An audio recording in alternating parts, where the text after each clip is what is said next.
Did you know the average American eats 3,600 calories per day while only getting 20 minutes of activity? With up to 50% of all dieters following the latest weight loss trend, which never really focuses on what really matters, it's no wonder most of us never achieve our goals. After struggling for decades, I continually fell into the 90% of dieters who couldn't keep the weight off. It wasn't until I quit trendy diets and instead focused on what really matters for sustainable fat loss that I lost 50 pounds. Now that I've learned what works, I easily maintain that loss year after year. So in this video, I'll help you ditch all of the fad diets that only result in temporary weight loss, and I'll instead show you 5 easy fat loss tricks that actually work long term. But if you want a fat loss plan that gets results, you have to quit obsessing over losing weight. If you're scratching your head because how can you get rid of this if you can't get your scale to move? You have to understand that weight loss and fat loss are 2 very different things. And constantly obsessing over the number on the scale is the exact thing that's keeping you stuck. But how will you know if your plan is working if you quit caring about your weight? Back when I was on a mission to lose 50 pounds,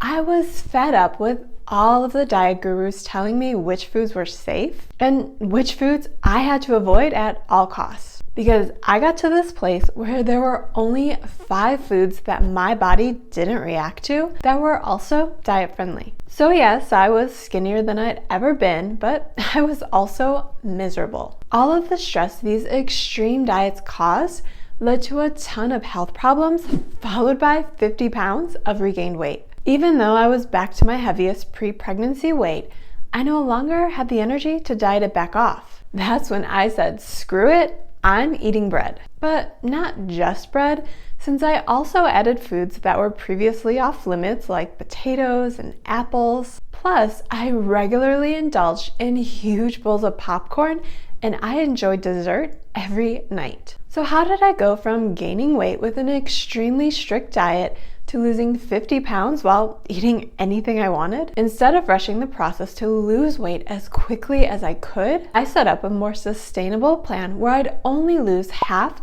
to 1.5% of my total weight each week, which means I quit cutting calories to starvation levels to get the weight off as quickly as possible, and I instead ate in a moderate calorie deficit. At the time, I was okay with only losing 1 pound each week, especially since I had energy while dieting at a pace that set me up to lose 50 pounds by the end of the year. But things didn't go quite as planned, since 3 months in, my scale was only down half a pound, which would leave most dieters desperately searching for an even stricter plan, since this moderate approach clearly wasn't working. Or was it? Because even though my scale hardly moved, I was fitting into clothes that I could barely squeeze a leg into the year before. Plus, my energy was through the roof and I was sleeping better than before I had kids. After looking at these side-by-side progress photos, I clearly weighed less, except I didn't. But how could I lose an entire size even though my scale only went down half a pound? Since I decided to quit all of the cultish diet advice that I followed for over 30 years, I went all in and quit all of the excessive cardio that was running me and my metabolism into the ground. Even though I previously believed that I had to burn all of the calories to get the weight off, this time I switched my strategy to instead focusing on building my metabolism up by building more muscle. But here's the thing about building muscle while trying to lose fat. When you work on losing fat and building muscle at the same time, your scale might not move very much, if it moves at all. Believe it or not, this is exactly what you want for a fat loss plan that catapults you into the body you've always wanted. Even though it looks like you're not making progress when you step on the scale, if you're doing everything right, then you're building this kind of lean mass that takes up less space on your body. If you're building muscle while also following a moderate calorie deficit, then you're losing this fluffy fat at the same time that takes up way more space. In the end, your scale might not move, even though you lost a ton of fat. But how do you make it to this Goldilocks zone where you get to eat more and have more energy while leaning out? Instead of sending the starvation signals that tell your body to slow your metabolism down, focus on a plan where you build your metabolism up. While your scale won't move as quickly when you eat in a moderate calorie deficit, which also includes eating your goal weight in grams of protein each day, you need those extra calories and all of that protein to support building more muscle. Even though you can lose weight without strength training, remember what I said about weight loss and fat loss being two different things? Whenever you lose weight quickly, you're not just losing fat. If you drop calories very low and hit the cardio machines hard in order to get your scale to go down, you're also losing a ton of muscle in the process. Which means, sure, you could eventually make it to your goal weight, but at what cost? And how long will you actually stay there? Because losing all of that muscle slows your metabolism, which is exactly what happens when you rush weight loss by eating in a large calorie deficit while sending the obsessive signal to burn even more calories with too much cardio. So instead of losing weight as quickly as possible, this time focus on losing fat, which includes a slow and steady plan where you prioritize building muscle in a moderate calorie deficit.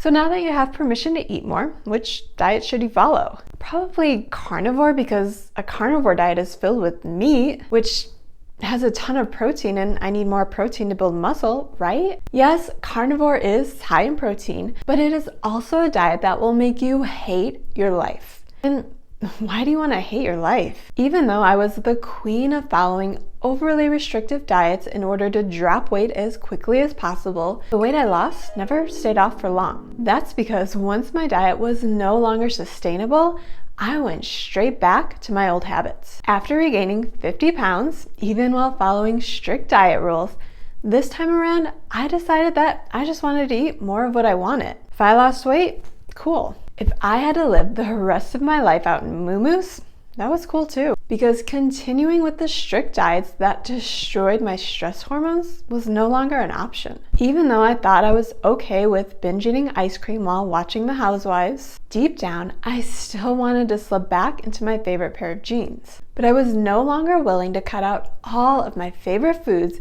just to fit into those jeans for a month or two before regaining everything back. So, what's a girl who loves nachos but still wants to squeeze into her jeans supposed to do? Since I've finally learned that an effective fat loss plan comes down to eating enough protein while in a moderate calorie deficit, I just made a high protein, low calorie version of nachos, which is easy to do when you load your nachos up with 5 ounces of lean beef while cutting back on some of the chips and high calorie toppings. Not only did I eat nachos pretty much every week while losing weight, but I also indulged in many of my other favorites like queso fries, juicy burgers, pizza, strawberry cheesecake desserts, steaks with loaded baked potatoes. All I had to do to eat my favorite foods while losing weight was figure out low-calorie, high-protein versions. And then I had to figure out the best time of day to eat them so I wouldn't overindulge later that day. But I finally figured out that building my diet around foods that I love is the best way to lose weight, since who's tempted to cheat on your diet when nearly every meal feels like a cheat meal? Plus, building my diet based on my favorite foods works even better to maintain a healthy weight, since I don't go running back to old habits the second I reach my goal. This makes a flexible, high-protein diet a great choice, since the only difference from me losing fat to maintaining what I lose is a few hundred calories. I still eat everything I ate while losing weight in order to maintain my 50-pound loss. I just eat 300 to 500 calories less of these foods whenever I'm in a fat loss phase. The next time you're tempted to throw out everything you love while completely overhauling your life just to lose a few pounds, please remind yourself that's the exact plan the 90% of dieters who regain everything they lost follow. Of course, eating everything you love won't work if you don't also follow this next easy fat loss trick. In fact, eating all of your favorites could be disastrous if you skip this step. A big problem too many dieters face while eating foods you love is the mindless eating that comes with foods you enjoy. That's when you might find yourself eating straight from the bag, indulging in late night snacks while watching TV, or even stealing leftovers from your kid's plate. Stop eating my chicken. Maybe wait until they're actually done eating. Or better yet, don't touch anything on anyone else's plate unless you've factored that into your total calories for the day. Because believe it or not, just eating healthy doesn't help anyone achieve their fat loss goals. After all, what does eating healthy even mean? Because one guy tells you to avoid all fat for better health, while another one says that you have to eliminate all carbs. And these days, there's an influx of gurus swearing that getting rid of everything but meat is the only way. While you might lose weight after cutting out everything you actually want to eat, the only magic in these methods is you end up eating less calories because who sits around binging meat? But instead of torturing yourself through another bland diet that you'll only stick to for a few weeks, there's an easier way to eat more of what you want with a plan that is far more sustainable. When you take time before every meal to track calories and protein, this simple approach takes the guesswork out of weight loss. Yeah, but I don't want to track. I tried that and it takes way too long. Plus, it's so obsessive. So taking 1, maybe 2 minutes to track before meals so you know whether or not you're in a calorie deficit is obsessive. What other big goal can you expect just to wing while still achieving your goal? Like, if you wanted to save for a down payment on a house, would you mindlessly throw whatever money you have left over into an account and hope for the best? No, not at least if you actually plan to buy the house. You'd have to create a budget based on your goals and then set aside enough money each month. If you end up overspending on random junk instead of sticking to your budget, you'll never have enough for your down payment. And the same thing is absolutely true for weight loss. When you look at calories like a budget that you have to balance based on your goals, you can't just wing it by eating healthy. Because a lot of foods deemed healthy are also high in calories, which means with all of that healthy eating,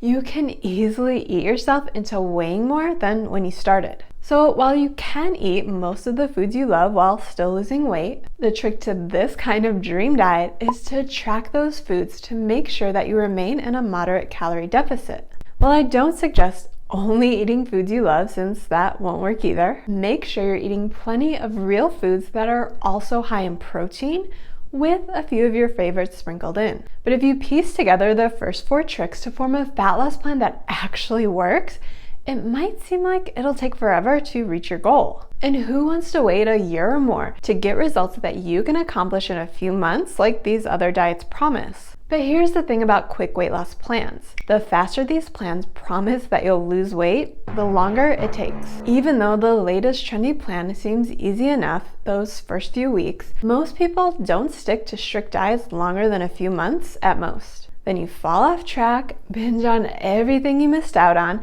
and weeks later, you vow to get back to that diet that helped you lose 10 pounds in the first 2 weeks. What you're not taking into account is all of the weight you gain back every time you fall off track. And even if you have the willpower and determination to follow some strict plan forever, will your hormones agree? Because mine sure didn't, which is what led to my scale shooting up 50 pounds no matter how hard I tried to stop it. It wasn't until I quit all diets for good that I finally got the consistent results that I wanted. Once I put an end to all fad diets, that also helped me quit the mindset that I was always on a diet, which is the best way to finally feel like you're living life while working towards your goals instead of putting everything on hold until your diet is over. Because the truth is, your diet will never be over, since maintaining what you lose is actually the hard part. And while you won't have to be quite as strict once you get to your goal, you still have to follow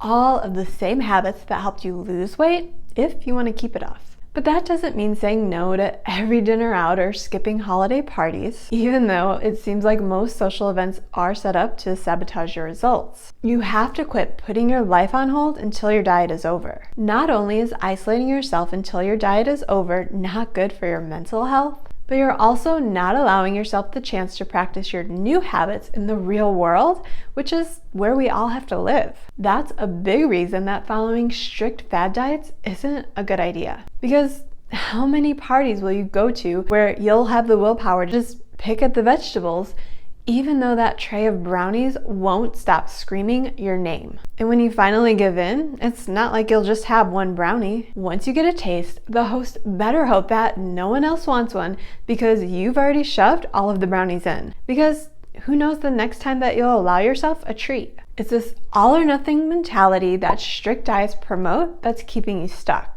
Whereas if you learn strategies that can help you in real world events like this, like always starting your meal with protein and veggies while saving a small treat for the end, then you'll quit feeling so deprived that you need to shove everything in while you have the chance. These are the exact strategies I teach in my Forever Fat Loss System, which is the same system that helped me lose 50 pounds even when all of my other diet hacks stopped working. One of the other things I teach in my system is how to cheat your way to better results, which you can learn more about in this video, where I show you my favorite fat loss cheat codes that made losing 50 pounds way easier. They're the same cheat codes I still follow to keep getting leaner year after year.